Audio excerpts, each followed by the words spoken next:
Saod nga ni naman ngunya sa salugon kaya naamay na naman ako para mamakal kan sa tong mga paninda. Arog na kani ang routine ko sa oral daw permi nagsasaod para perming presko ang sa tong mga paninda. Pag ako namamakal, pinipili kong marayan para maugma lamang ang sa tong mga parabakal.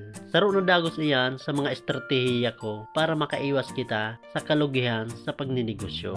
Sa pagninegosyo kay mga kauragon, da ito pwedeng sabak ka sa ng sabak ta dahil mo na mamalaya na padikit-tikit ka na palang nalulugi. Ang saro pa sa mga estratehiya ko ay iniinot kong barakalon sa mga kulang ang supply na gulayon. Tasa sa kuyang eksperyensya, iyan ang pinakang mga mabinta. Pagkatapos ko na magsaod, ay minadiretso naman ako digdi sa simbahan para magpasalamat sa biyayang natatanggap ta sa oral daw. Asin mag-arang na dagos na giyahan kita sa oral daw tang ginigibo. Kasi syempre dapat dahil kita malingaw sa taas. Tapos na nga ako mga J kaya diretso na ako digdi sa patintihan para magsulo lamang kay ning kandila. Tayo ko naman ini ang nakagawian sa kada ko magdigdi.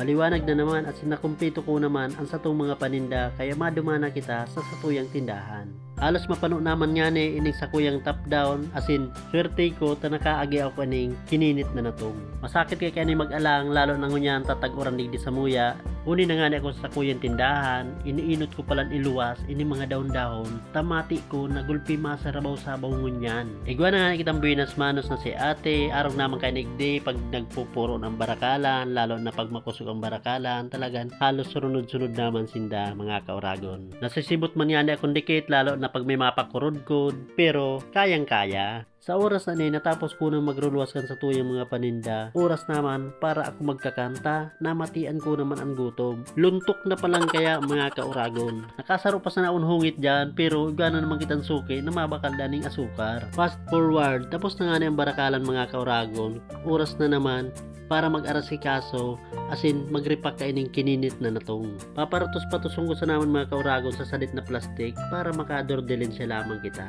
Bueno, hanggang digdi naman ang mga kauragon. Bye-bye!